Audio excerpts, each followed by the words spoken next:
ఒక్కసారి కొమ్మూరి గోల్డ్ కి కాల్ చేయండి. తాకట్లో ఉన్న మీ బంగారాన్ని విడిపించి మార్కెట్ ప్రైస్ కి వాళ్ళు కొనుక్కుని మిగతా డబ్బులు మీకు ఇచ్చేస్తారు. హాయ్ హలో నమస్తే, వెల్కమ్ టు మనం టీవీ. ఒకప్పుడు కేసీఆర్ ఎక్కడంటే ఎర్రబల్లి ఫామ్ హౌస్ లో ఉండేవాడు అని చెప్పేవాళ్ళు. కానీ ఇప్పుడు కేసీఆర్ ఎర్రబల్లి ఫామ్ హౌస్ నుంచి దుకాణం మొత్తం చదురుకొని నందీనగర్ అయితే వచ్చారు. అసలు ఇంతటి డెసిషన్ తీసుకోవడానికి కారణం ఏంటి అనేది తెలుసుకోవడానికి ప్రయత్నం చేద్దాం. ఇప్పుడు మనతో ఉన్నారు ప్రముఖ సీనియర్ జర్నలిస్ట్ కట్టా కార్తిక్ గారు. నమస్తే సార్. నమస్తే. కేసీఆర్ గారు ఎర్రబల్లి ఫామ్ హౌస్ ను వదిలేసి పర్మనెంట్ గా ఇప్పుడు నందీనగర్ వచ్చి స్టే చేస్తున్నారు. అంటే మళ్ళీ కేసీఆర్ గారు యాక్టివేట్ అవ్వబోతున్నారా, జనాల్లోకి రాబోతున్నారా? ఎస్, కేసీఆర్ ఎక్కడ అంటే ఫామ్ హౌస్లో అని చెప్తా ఉంటారు జనరల్గా. కానీ ఆ ఎర్రవెల్లి ఫామ్ హౌస్ని వదిలేసి పూర్తిగా నందీనగర్, హైదరాబాద్ నందీనగర్ జూబ్లీహిల్స్లో ఉంటుంది. ఆ ఏరియాలో తనకు ఒక ఇల్లు ఉంది. ఆ ఇంటికి పూర్తిగా వచ్చేసాడు అనేటువంటి వార్తని బీఆర్ఎస్ చెప్తా ఉంది.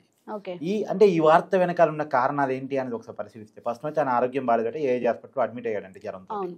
అతని మీద కాళేశ్వరం కమిషన్ విచారణ జరుగుతున్న టైంలో ఆయన అనారోగ్యానికి గురి కావటం మనం గతంలో కూడా చూసాం. లాస్ట్ టైం విచారణ పోయేటప్పుడు కూడా తీవ్రమైన అనారోగ్యంతో ఉన్నాడు. అందుకని ఆయన సపరేట్ రూమ్లో పెట్టి విచారించారు.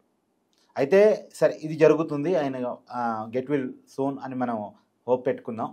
అది పక్కన పెడితే పూర్తిగా ఎందుకు నందీనగర్ వచ్చాడు అంటే, ఇప్పుడు నందీనగర్ రావడానికి ఉన్న కారణాలు, ఫస్ట్ జూబ్లీహిల్స్ ఎన్నికలు ఉన్నాయి. జూబ్లీహిల్స్ ఎమ్మెల్యే అనారోగ్య కారణాలతో చనిపోయాడు. అది BRS MLA, BRS sitting seat. ఆ సీట్లో మళ్ళీ బీఆర్ఎస్ పార్టీ గెలవటం అనేది చాలా ఇంపార్టెంట్. గతంలో ఏం జరిగింది, హైదరాబాద్లో కంటోన్మెంట్ సీటు, అది నిజానికి బీఆర్ఎస్ సీటు. అక్కడ ఉన్నటువంటి ఎమ్మెల్యే రోడ్డు ప్రమాదంలో చనిపోయింది. ఉప ఎన్నికలు వచ్చాయి, పార్లమెంట్ ఎన్నికలతో పాటు ఉప ఎన్నికలు వచ్చాయి. ఆ ఎన్నికల్లో కాంగ్రెస్ పార్టీ గెలిచింది. బీఆర్ఎస్ పార్టీ సిట్టింగ్ సీట్ని కాంగ్రెస్ పార్టీకి గెలిచింది. అంటే శ్రీ గణేష్ అని బీజేపీ పార్టీ నుంచి క్యాండిడేట్ తెచ్చుకుని కాంగ్రెస్ టికెట్ ఇచ్చింది. ఆ క్యాండిడేట్ గెలిచాడు మొన్న ఎన్నికల్లో. సో తనకున్నటువంటి ఎమ్మెల్యేలు 39 ఎమ్మెల్యేలు 2023 ఎన్నికల్లో గెలిస్తే ఒక ఎమ్మెల్యే కాస్త కాంగ్రెస్ చేతిలోకి వెళ్ళిపోయింది. అఫీషియల్గా బీఆర్ఎస్ చేతిలో 38 మంది ఎమ్మెల్యేలు ఉన్నారు. సరే, దాంట్లో కొన్ని పార్టీ మారేలా వేరే విషయం అది పక్కన పెడితే, అఫీషియల్గా అయితే టెక్నికల్గా 38 మంది ఎమ్మెల్యేలు బీఆర్ఎస్ చేతిలో ఉన్నట్టు లెక్క. ఇప్పుడు జూబ్లీహిల్స్ ఎమ్మెల్యే చనిపోయారు. ఇప్పుడు జూబ్లీహిల్స్లో కూడా ఉప ఎన్నికలు వస్తాయి. ఇప్పుడు జూబ్లీహిల్స్ ఉప ఎన్నికల్లో గెలవటం అనేటువంటిది బీఆర్ఎస్కి చాలా అవసరం. ఎందుకంటే ఇప్పుడిప్పుడే బీఆర్ఎస్ పికప్ అయింది, కాంగ్రెస్ మీద వ్యతిరేకత పీక్స్లో ఉంది అని చర్చ వస్తూ ఉంది. ఈ చర్చ వస్తున్న సమయంలో దీన్ని బీఆర్ఎస్ ఉపయోగించుకోవాలి అంటే బీఆర్ఎస్ ఇక్కడ గెలిచి తీరాలి. సహజంగా ఇప్పుడు బీఆర్ఎస్ ఒకప్పుడు టీఆర్ఎస్కి ఆక్సిజన్ లాంటి ఉప ఎన్నికలు. అసలు టీఆర్ఎస్ అనే పార్టీ ఇవాళ ఇంత పెద్ద ఎత్తున ఎదిగింది తెలంగాణలో అంటే ఉప ఎన్నికల ద్వారానే. ఎప్పటికప్పుడు తెలంగాణ కోసం రాజీనామాలు చేయటం, ఉప ఎన్నికలకు వెళ్ళటం, ఆ ఎన్నికల్లో బ్రహ్మాండమైన మెజార్టీతో గెలవటం, దాని తర్వాత ఆ పార్టీకి ఆ నాయకుడికి హైక్ రావటం. ఇది ఎప్పటికప్పుడు అప్పట్లో జరిగేది, తెలంగాణ ఉద్యమం సమయంలో జరిగేది. తర్వాత తెలంగాణ వచ్చిన తర్వాత టీఆర్ఎస్ పార్టీ అధికారంలోకి వచ్చింది. అధికారం వచ్చిన తర్వాత ఉప ఎన్నికలు ఎవరు కోరుకోరు కదా. సరే, అప్పట్లో ఉప ఎన్నికలు అడపా ఏదైనా కారణాలు ఇచ్చి వచ్చినా వరుసగా టీఆర్ఎస్ గెలుస్తుండేది.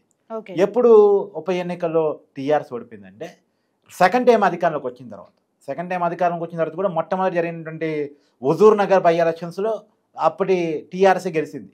కానీ తర్వాత దుబ్బాక బై ఎలక్షన్ వచ్చేసరికి టీఆర్ఎస్ ఓడిపోయింది. అప్పటి నుంచి టీఆర్ఎస్ ఓడిపోతుంది, కేసీఆర్ పతనం స్టార్ట్ అయింది అనే ప్రచారం స్టార్ట్ అయిపోయింది.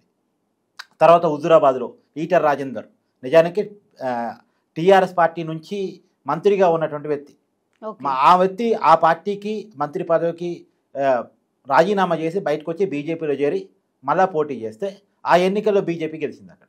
సో ఇంకా కేసీఆర్ అయిపోయింది, కేసీఆర్ పని అయిపోయింది, కేసీఆర్ ప్రభుత్వం పడిపోతుంది, కేసీఆర్ ఈసారి ఎన్నికల్లో ఓడిపోతున్నాడు అనే ప్రచారం అది ఉవ్వెత్తున లేచింది.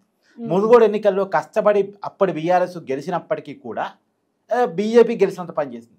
ఏదేమైనా ఆ ఉప ఎన్నికల ప్రభావం పోయినసారి ఎన్నికల మీద పడి ఆ బీఆర్ఎస్ ప్రభుత్వం కుప్పగొలిపోవడం, కేసీఆర్ చేతిలో నుంచి అధికారం వెళ్ళిపోవడం జరిగింది. సో ఉప ఎన్నికల ప్రభావం ఏంటో కేసీఆర్ తెలిసినంతగా ఇంకెవరికి తెలియదు. ఉప ఎన్నికలు ఎంత హైకి తీసుకొస్తే ఉప ఎన్నికలు ఎంత డౌన్ చేస్తాయి. కాబట్టి ఇప్పుడు ఈ ఉప ఎన్నికలు, జూబ్లీహిల్స్ ఉప ఎన్నికలు, బీఆర్ఎస్ సిట్టింగ్ సీట్ని కాపాడుకోవటం కేసీఆర్కి చాలా అంటే చాలా ఇంపార్టెంట్. ఇంకోటి జిహెచ్ఎంసీ ఎన్నికలు కూడా తొందరలో రాబోతున్నాయి. జిహెచ్ఎంసీ ఎన్నికలు సహజంగా ఏంటంటే జిహెచ్ఎంసీ పరిధిలో మొన్న జరిగిన అసెంబ్లీ ఎన్నికల్లో ఒక ఎంఐఎం స్థానాలు తప్ప, ఒక రాజాసింగ్ స్థానం తప్ప మిగతా అంటే గోషామహల్ అది బీజేపీ రాజాసింగ్ గెలిచాడు. ఈ స్థానాలు తప్ప మొత్తం సీట్లు బీఆర్ఎస్ఏ కొట్టుకుంది. హైదరాబాద్లో ఉన్నటువంటి సహజమైన సీట్లన్నీ కూడా బీఆర్ఎస్ గెలుచుకుంది. హైదరాబాదు, రంగారెడ్డి, మెదక్లో బీఆర్ఎస్ పార్టీకి మెజార్టీలు వచ్చాయి. కాబట్టి ఈ జిల్లాని కాపాడుకోవటం బీఆర్ఎస్కి అవసరం. జిహెచ్ఎంసీ ఎన్నికల్లో గెలవటం అన్నది బీఆర్ఎస్కి అత్యంత ఇంపార్టెంట్ అయిన విషయం. తెలంగాణ వచ్చిన తర్వాత ప్రతి జిహెచ్ఎంసీ ఎన్నికల్లో గెలుస్తున్నటువంటి బీఆర్ఎస్ మళ్ళా గెలిచి తీరాల్సిన తప్పనిసరి పరిస్థితిలో పడింది. కాబట్టి కేసీఆర్ దృష్టి పెట్టాలి. ఒకటి జూబ్లీహిల్స్ బై ఎలక్షన్, అది కూడా సొంత పార్టీ సీటు, దాన్ని కాపాడుకోవాలి. అది కాంగ్రెస్ చేతుల్లోకి బీజేపీ చేతుల్లోకి పోకుండా చూసుకోవాలి. 2 జీహెచ్ఎంసీ ఎన్నికలు గెలవాలి. ఒకవేళ ఈ 2 గనక గెలిస్తే మళ్ళీ కేసీఆర్ హవాని నడుస్తుంది అన్న ప్రచారం జనంలోకి వెళ్ళిపోయింది. ఓకే. తర్వాత తెలంగాణ వ్యాప్తంగా కూడా లోకల్ బాడీలు వస్తున్నాయి. అంటే సర్పంచ్, ఎంపీటీసీ, జడ్పీటీసీ, మున్సిపల్ కౌన్సిలర్లు, చైర్మన్లు ఎన్నికలు వస్తూ ఉన్నాయి. కాబట్టి ఈ ఎన్నికల్లో కూడా బీఆర్ఎస్ తన సత్తాను చాటాలి. సహజంగా లోకల్ బాడీ ఎన్నికలు గవర్నమెంట్లో ఎవరుంటే వాళ్ళకి అడ్వాంటేజ్ ఉంటుంది. ఇప్పుడు కాంగ్రెస్ అధికారం ఉంది, దానికి కాంగ్రెస్కి అడ్వాంటేజ్గా ఉండే అవకాశం ఉంది. కానీ కాంగ్రెస్ మీద జనాల వ్యతిరేకత ఉంది. ఆ వ్యతిరేకతను తన వైపు మార్చుకోగలిగితే బీఆర్ఎస్కి అడ్వాంటేజ్. కాంగ్రెస్ మీద వ్యతిరేకత ఉందంటారు ఇప్పుడు జనాల్లో? కొంత పెరిగింది కదా. మొన్న ఎన్నికల్లో కాంగ్రెస్ కోటేసినప్పుడు ఉన్నటువంటి అనుకూలత ఇప్పుడు లేదు. అది వాస్తవం, ఒప్పుకోవాల్సిన తీరాల్సిన వాస్తవం అది. అయితే ఆ వ్యతిరేకత ఉంది అని బైక్ చెప్పుకోవడం వేరు, ఎన్నికల్లో కనపడటం వేరు. ఎన్నికల్లో కనపడితేనే ఉన్నట్టు లెక్క. రైట్. మనం ఎంత మాట్లాడుకున్నా అది ఎన్నికల్లో కనపడాలి. ఎన్నికల్లో కనపడాలంటే ఎన్నికల మేనేజ్మెంట్ చాలా ఇంపార్టెంట్. ఆ ఎన్నికల మేనేజ్మెంట్లో బీఆర్ఎస్ ముందుండాలంటే కేసీఆర్ యాక్టివేట్ కావాలి. నిజానికి మొన్న జరిగినటువంటి ఎమ్మెల్సీ ఎన్నికల్లో బీఆర్ఎస్ తన భావాన్ని చూపించుకోలేకపోయింది. ఇది అసలు పోటీయే చేయలేకపోయింది. ఎమ్మెల్సీ ఎన్నికల్లో బీజేపీ పట్టభద్రుల స్థానంలో పోటీ చేసింది, గెలిచింది. టీచర్ స్థానంలో వాళ్ళ సానుభూతి పడి గెలిచారు. అంటే బీజేపీ చిన్నగా తను స్లోప్ ఆయుధం లేక తెలంగాణ సమాజంలో ఎక్కుతూ ఉంది. కానీ బీజేపీకి ఉన్న అడ్వాంటేజ్ ఉంది లీడర్షిప్, డిసడ్వాంటేజ్ అది. అడ్వాంటేజ్ అదే, డిసడ్వాంటేజ్ అదే. ఎందుకంటే ఆ పార్టీకి ఉన్న బలాన్ని పెంచుకునే పరిస్థితులు ఆ పార్టీ లేదు. ఆ పార్టీలో కుమ్మురాట్లు, వర్గాలు, రెండోది స్లోగా వాళ్ళు ఉండటం, దాని కారణంగా బీజేపీ ఎదగాల్సినంత ఎదగట్లేదు. కాబట్టి ఎదగాల్సినంత ఎదిగే అవకాశం ఉన్న బీఆర్ఎస్ పార్టీ, 9.5 ఏళ్ళు తెలంగాణలో అధికారంలో ఉన్నటువంటి బీఆర్ఎస్ పార్టీ యాక్టివేట్ కావాల్సిన అవసరం పడింది. అందులో ఆ బీఆర్ఎస్ పార్టీ యాక్టివేట్ కావాలంటే అంతిమంగా ఆ పార్టీ అధినేత కేసీఆర్ యాక్టివేట్ కావాల్సింది. సహజంగా కేసీఆరే తెలంగాణ సమాజానికి కొంత ఐకాన్గా ఆ పార్టీకి ఉంటాడు. కాబట్టి ఆయన యాక్టివేట్ అవుతేనే పార్టీ కూడా యాక్టివేట్ అవుతుందని ఆలోచించుకొని ఇప్పుడు జూబ్లీహిల్స్ ఎన్నికల్లో గెలవటం, జీహెచ్ఎంసీ ఎన్నికల్లో గెలవటం, లోకల్ బాడీలో సత్తా చూపటం, దాని ద్వారా బీఆర్ఎస్ పార్టీకి మళ్ళా పాత రోజులు వచ్చాయి, మళ్ళా కేసీఆర్ అవా స్టార్ట్ అయింది అనే ఒక ప్రచారాన్ని జనాలకు పంపించుకోవటం, వచ్చే ఎన్నికల్లో దాని ద్వారా తన పార్టీని మళ్ళీ తిరిగి అధికారం తీసుకొచ్చు. ఇప్పుడు ఒక పక్క మరి ఆయన ఆరోగ్య పరిస్థితి చూస్తుంటే గత కొన్ని రోజుల నుంచి ఆరోగ్యం అయితే ఆయనకి బాగుండడం లేదు. ఇలాంటి టైంలో ఆయన యాక్టివేట్ అయ్యే అవకాశం ఉందంటారా? సహజంగా కొంత వయసు రీత్యా వచ్చే అనారోగ్య సమస్యలు అంతిమంగా ఉంటాయి, కాదనేది ఏం లేదు. కాకపోతే ఎంతో కొంత ఇప్పుడే తన యాక్టివ్గా ఉన్న రోజుల్లోనే మళ్ళీ పార్టీని తీసుకొచ్చి అధికారం తీసుకొచ్చుకొని తన కొడుకుని సీఎం చేసుకోవాలనేది ఆలోచన, ఆశ కేసీఆర్కి ఉన్నట్టు ఉంది. ఖచ్చితంగా ఇప్పుడే కేసీఆర్ కొంత యాక్టివేట్ అవుతాయి. ఎందుకంటే పార్టీ రకరకాల ప్రచారాలు ఉన్నటువంటి సమయంలో, ఇప్పటికే కవిత కేటీఆర్ మధ్య గందరగోళం ఉన్నటువంటి సమయంలో తను యాక్టివేట్ అవుతే తప్ప వాళ్ళ పార్టీకి పునరుజ్జీవం రాదు అనే ఒక ఆలోచన రీత్యా కొంత ఆరోగ్యం సహకరించినా సహకరించకపోయినా తప్పని పరిస్థితుల్లో ఆయన యాక్టివేట్ అవుతూ ఉన్నారు. ఎందుకంటే మొన్న అసెంబ్లీ ఎన్నికల్లో పరాజయం కావచ్చు, పార్లమెంట్ ఎన్నికల్లో కనీసం ఒక్క సీటు కూడా రాకపోవడం కావచ్చు, మొన్న జరిగినటువంటి అసెంబ్లీ బై ఎలక్షన్లో కూడా సిట్టింగ్ స్థానాన్ని కోల్పోవటం కావచ్చు, అంతా బీఆర్ఎస్కి డిసడ్వాంటేజే కదా.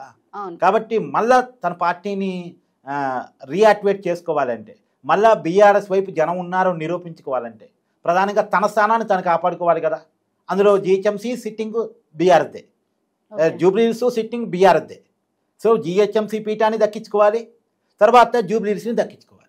అదిగాక రాష్ట్ర వ్యాప్తంగా జరుగుతున్న సర్పంచ్, ఎంపీటీసీ, జడ్పీటీసీ, మున్సిపల్ ఈ ఎన్నికల్లో కూడా తన సత్తాను చాటాలి. సో ఈ పరిస్థితిలో కేసీఆర్ యాక్టివేట్ అవుతున్నాడు, నందినగర్ మారాడని నేను అనుకుంటున్నాను. రైట్. థ్యాంక్ యూ కార్తిక్ గారు.